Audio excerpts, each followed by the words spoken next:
If you're looking for true wireless earbuds which are made for the gym, or at least for intense workouts, it seems that your choices are few and far between. You've either got earphones that don't sound good and have got an over-ear design, or ones which don't have an over-ear design and are more aimed at the audiophile market.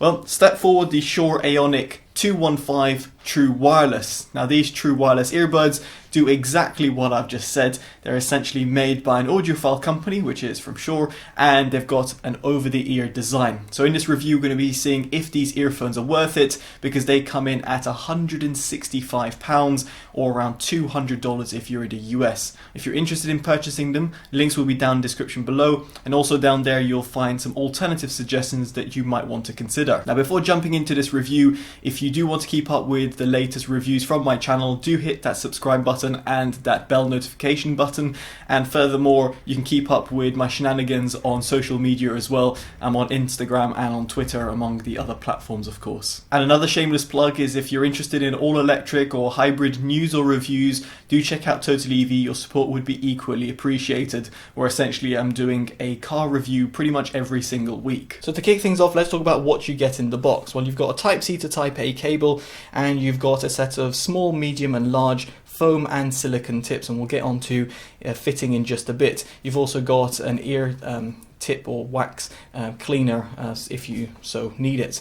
Now the case that comes included is relatively chunky, however I don't see how Shure could have gotten around this given the design of the earphones themselves, so I do like the fact that it's try to be as compact as possible. There's a button underneath to show the amount of remaining charge of the case, a Type-C input which is quite conveniently placed so that you can actually have it laying down on a table and connect at the same time, and there's a little light which is indicated through this kind of like see-through parts over here because it reflects the light which can be shown through here. Now the case itself works pretty well. It's worth bearing in mind that if you were to take the earphones out of their case like so, what you'll find is that they don't switch on automatically. Some people will find this as a flaw, specifically when it comes to true wireless earbuds, but in my case I actually found it to be quite nice because it meant that, well, you could use the earphones on the go whenever you wanted, on or off, and you wouldn't have to rely on the case, whereas a lot of true wireless earbuds often require the case to kind of repair left and right channels together.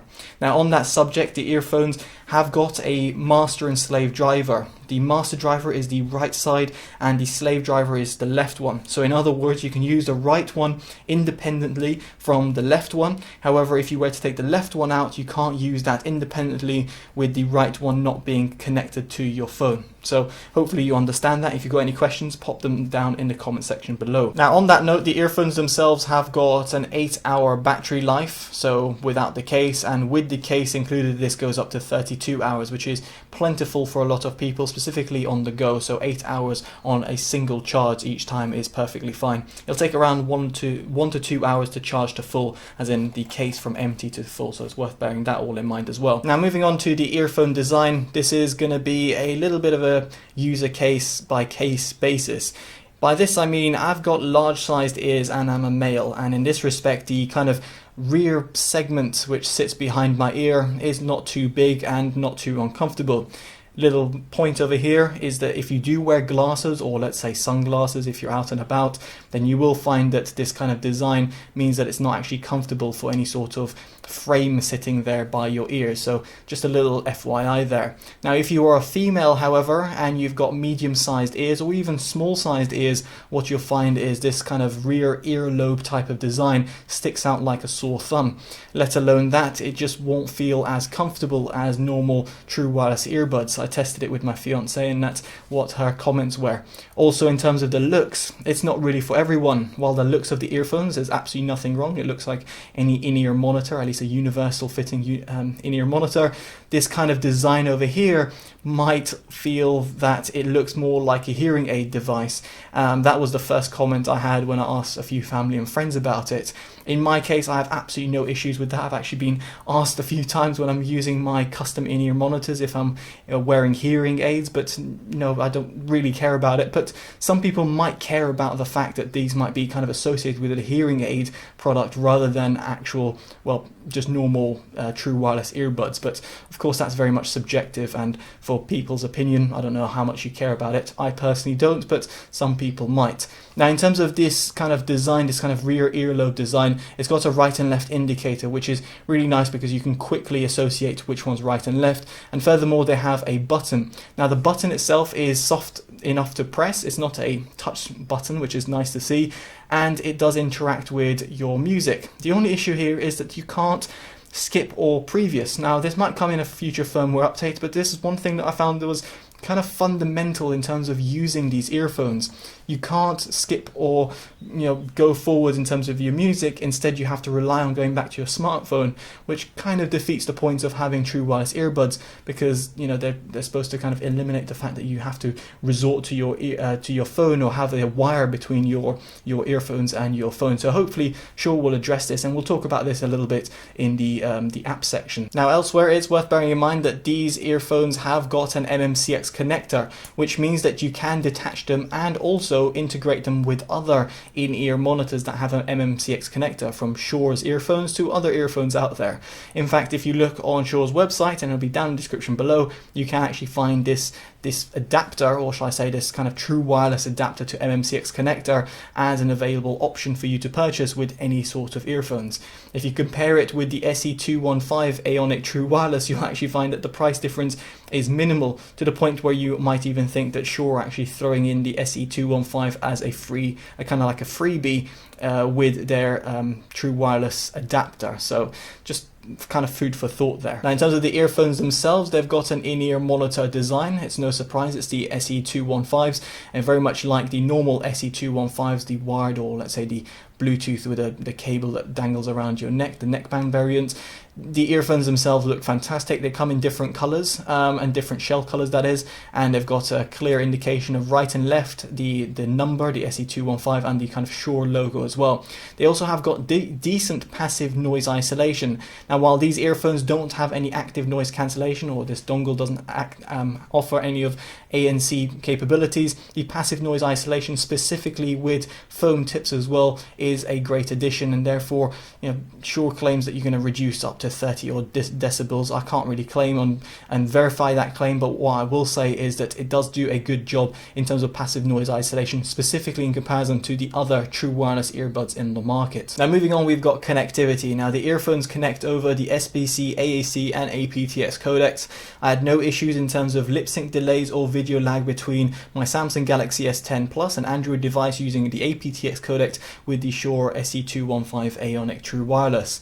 Now through the app you can see a left and right, which will indicate the remaining charge of both earbuds, or indeed the adapter itself. You've got an environment mode, which you can enable or disable directly from the app, or via a double press on via the button, and you can adjust the level via the app itself. Now if I were to tap the icon, you can see here you've got a few functions, and I did say we're going to talk about the functions in terms of this, but you can't customize this, and hopefully this will come in a future firmware update. I have no idea if Shure will integrate it, but essentially you've got a play and pause via a press, a single press, a double press for environment mode, a triple press for voice assistant, and you can of course turn it on and off via long press, and of course Bluetooth pairing.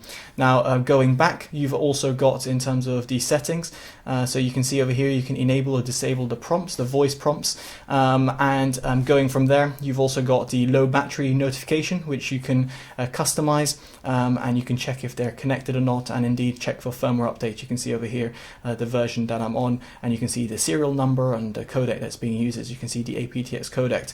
Now elsewhere, it's quite nice to see that you've also got a place for you to set your equalizer. So I have set an equalizer. If I just go over here, you can edit the EQ, rename it, and you can see I've increased the 1 kilohertz band by a few decibels. Now in this respect, I feel that it's really nice the fact that they've integrated a pretty comprehensive equalizer function, which actually does work really well, and the fact that you can even adjust, like let's say, the bandwidth of it. So if I were to increase the bandwidth, you can see that it's changing the octaves around it. So it's quite nice to have that function, and the fact that it actually works really well allows you quite a wide degree of customization. Now, if you don't want to set your own EQ, you can go for the preset EQs, or you can even leave it flat or completely disable it if you so wish. And now we get on to recording quality, and everything you can hear right now is coming directly from the earphones. What I will say is that my voice doesn't come across in kind of a lifelike format. You might be able to hear the differences, and we'll get to another earphone in just a bit, but essentially it feels like I've been smoking 50 cigarettes a day for the last, 20, 30 years, even though I've never smoked a cigarette in my life, but that's what I imagine my voice would kind of sound like if that was the case.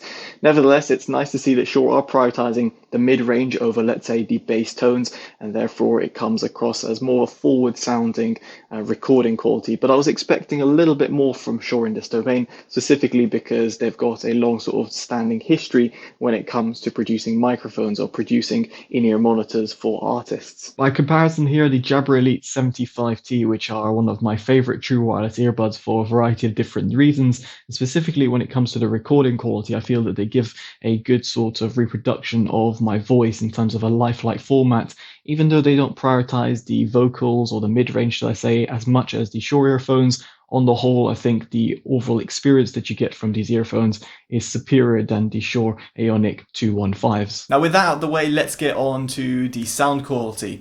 Now here the earphones have got a somewhat kind of flat or more balanced type of sound signature, which is very much exactly what I expect from the SE215s, which have been around for quite a while.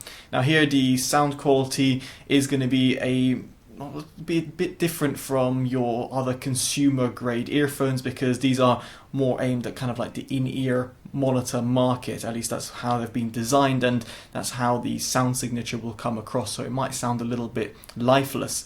Now breaking down in terms of the overall frequencies, in terms of the sub bass, I do feel it cuts off. It doesn't quite extend as low as some of its competitors, and in this respect the SE215s, it's no surprise at this respect, because the SE215s are one of the budget earphones in Shure's lineup. It's not like we're talking about the 846, for example. Now in this respect, the mid bass is pronounced, tight, and also not too overpowering. You definitely do hear it, specifically if you have got foam tips installed like I do. You will hear that sort of bassy shunt in your face. It still isn't as pronounced as some of its competitors, which might be a little bit louder or potentially a little bit too overpowering for some people, but here I think Shure have nailed the execution of the mid bass pretty well. As for the mids, it's a little bit of a mixed bag. You might have seen before in terms of my EQ, I tried to boost the lower mids a little bit, but adding a bit too much adds a little bit too much kind of artificial sounds or artificial kind of EQ, and in this respect the Shure SE215s can't truly be changed too much in terms of their overall sound signature without kind of consequences when you're EQing it. Here the lower mids are pushed back and recessed, and even though you try and EQ it, there's going to be a recessed sound, and specifically when you're comparing it to other earphones in the market. So for example, I had the Jabra Elite 75Ts. Here they do better in the upper mids, where the likes of, let's say, the Sennheiser Momentum True Wireless 2 do a far better job on the whole in comparison to the mid-range versus the SE215s. Now moving on to the upper mids, here I felt that the 215s do a decent job. It's not amazing again in comparison to some of its competitors, but on the whole I think a lot of people will be pleasantly surprised by the overall sound that you get. Now as for the highs, they do roll off at the top end, and in comparison to its competitors, yet again it doesn't provide a kind of unique type of sound or something that's really going to excite you too much. On the plus side, they're not sibilant or harsh, so I had no complaints there, no matter sort of the volume that I was listening at. Now finally onto the Soundstage. Here the SE215s are an interesting kind of kettle of fish. The reason why I say that is because they've got a little bit of a slightly distant soundstage, and that's not necessarily a bad thing, but when you are comparing it into the true wireless market and you compare it to other true wireless earbuds on the market, it feels that this one's just a little bit kind of relaxed. Now that might be perfectly fine for you. In my experience, I found that it just felt that music was just a little bit distant from where I was expecting it to be almost. So the Soundstage is a little bit further away, and as a result you've got a little bit sort of better kind of depth of field when it comes to music. The width is decent, but the instrument separation, it kind of, not say lets it down, but it's not as good as, again, some of its competitors, specifically at this price point, which is why I'm constantly referring to its competitors, because there are other alternatives that you might want to consider. And really, ultimately, this leads me on to my verdict. Now, the SE215s on their own, be it on a wireless, wired, or a neckband type of design, are decent earphones. They're not that great, but you have to think that the SE215s are fundamentally around 80 to 90 pounds, and here we're looking at a 165 pound earphone because of its true wireless format. So what I'm trying to say over here is that the sound quality that you're getting isn't quite up to par with its price tag, but likewise you're not going to find better sounding earbuds with this type of design, because a lot of over the ear or ones which are aimed at kind of gym workouts are actually not that great sounding, and there's a few that I can think of on top of my head which just really won't compete with the likes of the SE215 Aonic or the Aonic True Wireless, whatever naming structure that it is. Now, if you're looking for the better sounding true wireless earbuds, you might want to consider the likes of the Sennheiser True Wireless Momentum 2. If you want a better all-rounder, you might want to consider something like the Jabra Elite 75T.